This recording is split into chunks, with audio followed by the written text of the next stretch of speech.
Lumberg, page 4, item 7. House Bill 636 by Lumberg and others relative to judicial districts. Madam Speaker, members, this Senate bill is on the desk. Chairman Lumberg, you're recognized. Thank you, Madam Speaker. I move to substitute and conform with the Senate bill. Chairman Lumberg moves to substitute and conform to Senate Bill 780, properly seconded without objection. So ordered. Chairman Lumberg. Thank you, Madam Speaker. We haven't done judicial redistricting in 30 years.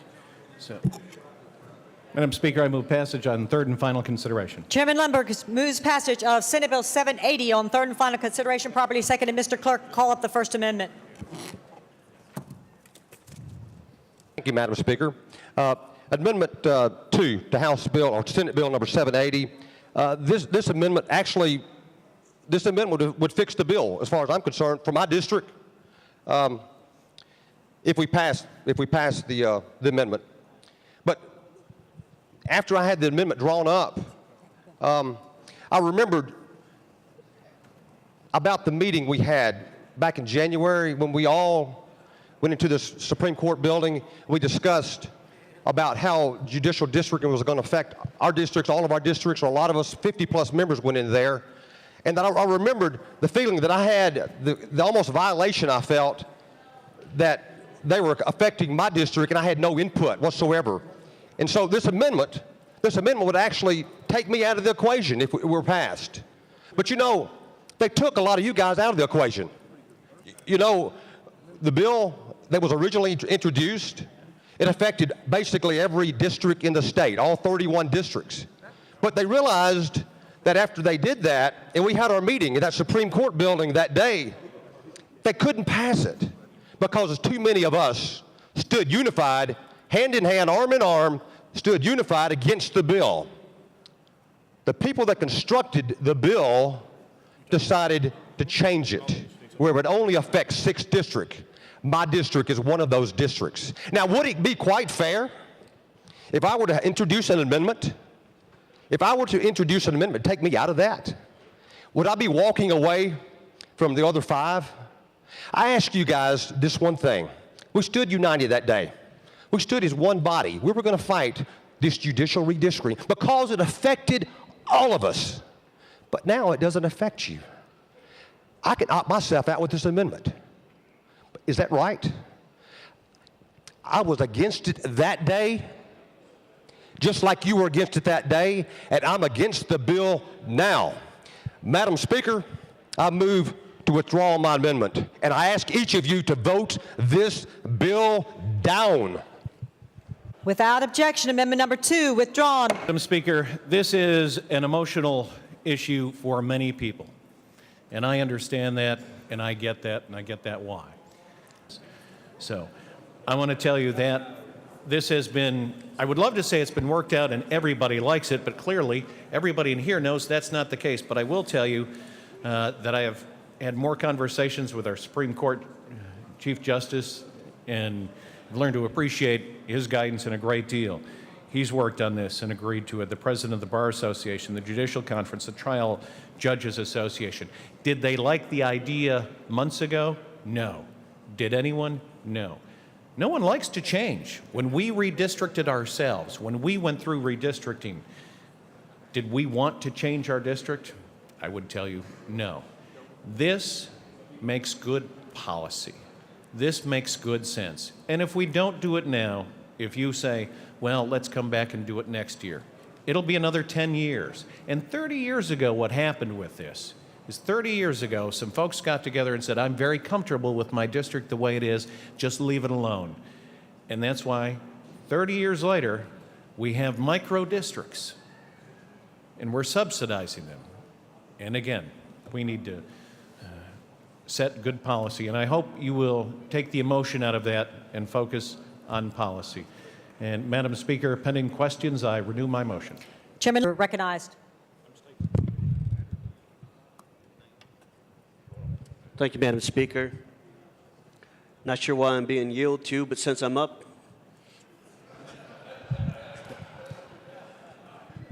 will the sponsor yield? I yield. Mr. Sponsor, can I ask where this idea that you brought of redistricting has come from, if I may? Where did it originate? Yes. No. I mean, I've chatted with it over the summertime with various folks. Frankly, if you asked me a year ago, what is judicial redistricting, I would have told you I didn't know, or how many districts we had. Frankly, we had members of the judiciary who said, you know, we haven't done this in 30 years. Should you take a look at that? And frankly, as I heard that and I looked at it, yes, we need to take a look at that. We need to address this. We need to, candidly, quit punting it down the road and hoping that somebody will take care of this 10 years from now. Thank you. And I'm not saying that I don't agree with you, but you know, this country does census every 10 years. And our population changes. I've heard him say that to the point before that 30 years ago we had 1-some million Tennesseans. We have 1-some million Tennesseans more now than we did back then. You know, they talk about the really good preachers that want to save lives and save souls. You got to be that great orator. You got to move them people. And you got to bring them down and you got to get them saved. Amen. It's late in the session. Some would lead me to believe that we are in our final hours. Many people are tired. I don't know if I can move you in any way today, and I'm not trying to get you at that altar. I'm trying to get you to make a decision. See, because this bill, this redistricting, affects a lot of lives and a lot of people. We get down into the weeds of this bill behind the judicial redistricting. There's many lives that are affected. Federal government monies are affected. And as my friend from over in West Tennessee has said before, we embarked and we heard from everybody at the very beginning. I'm against it, I'm against it, I'm against it. It reminds me of the story of 1765 with the Stamp Act, when everybody was going to be affected, so everybody rose up against it. So what did we do? We tapered it back. We tapered it back to steal some words from my good friend here that says the 1%ers don't matter. We don't listen to the voice of the 1%ers. So what we've done is we've come here and we take this redistricting, and we've made it so it doesn't affect many of you. So your attitude now can be, well, guess what? It doesn't affect me, so I guess I'm okay with it. You know, I would be better off with a plan if we would come back with a plan. If we start this thing next year and we put something in place that we know that every 10 years maybe we'll look at this. We have to run every 2 years. We know that. There are things in place. Let's put something in place. So there's a standard. One of the key things that I think that we're leaving out is a study that was done by the Comptroller's office not many years ago. We spent hundreds of thousands of dollars on this report. And when it came back, guess what? They said we need to do nothing. Things are in order. Things are in place. Members, I stand here today in the final hours where, yes, you must make this decision. And I know a lot of us are sitting in our chairs because this is a very difficult decision. Some of us don't even want to cast the vote for us. I encourage you, I remind you, if we do nothing, if we do not pass this bill, everything will be okay. We can come back and we can set a structure. We can put something in place. We can build upon a foundation that we can start. And we can say every 10 years or every 5 years or every 20 years, whatever the case may be, we can have that structure in place. With that, I humbly ask you to vote no on this bill. Thank you, Madam Speaker. Representative Sanderson, you yielded to Representative Wargo. You're recognized. Thank you, Madam Speaker. Will the sponsor yield? I yield. Representative Lundberg, Chairman Lundberg, I had several questions, and I'm looking at my questions and I'm thinking, I don't really want to ask you the questions now because, to me, the bill is not about the merits that you've been talking about. It really has nothing to do with what you're talking about because the bill's just really a terrible bill. It's a poorly thought out bill. But I'm going to say this. I'm going to say this, and when we leave here, when we leave this session today, I don't want this session, this moment, to be remembered as the last day or the last fleeting moments. I want this session and this bill and this vote, it means much, much more.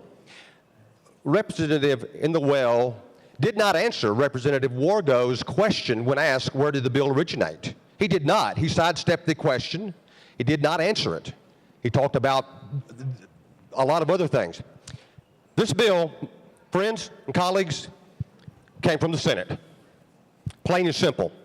It was drawn in the upper chamber. My friends, we are the people's chamber. We are the people's chamber. They are the upper chamber. Now, I'm telling you something.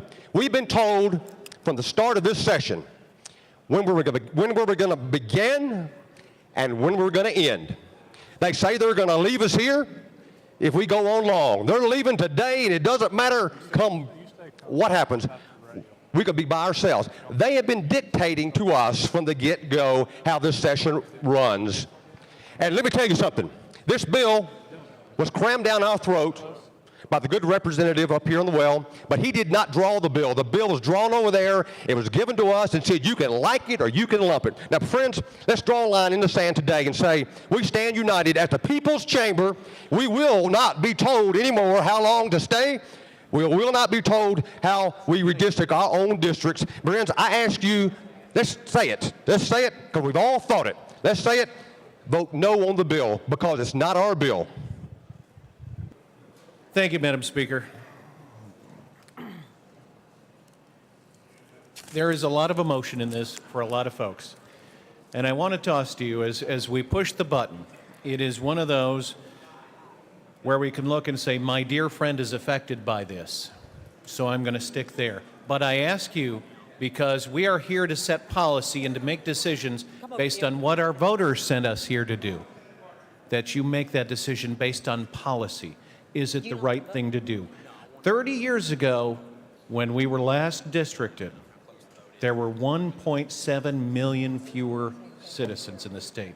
Williamson County was so small, it had to be lopped in with Hickman, Lewis, and Perry. It was one of the smallest in the state. The growth has been explosive. Now with this plan, it's its own legislative district. Ladies and gentlemen, wherever your emotion is, I ask you to vote on policy, and I thank you. All those in favor of Senate Bill 780, vote aye when the bell rings. Those opposed, vote no. Has every member voted? Does any member wish to change their votes? Mr. Clerk, take the vote. Ayes 28, 66 nay, one present not voting.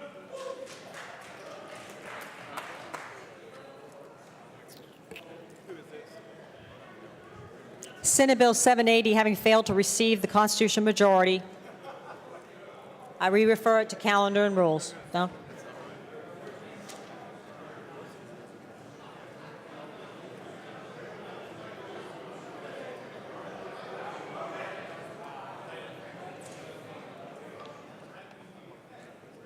Is there a motion to reject? Representative Matheny? I move to reject the bill, Madam Speaker. There is a motion to reject. Pursuant to Rule 63, that motion will lie over until the next legislative day. Mr. Clerk, place on the heel of the next regular calendar. Next bill.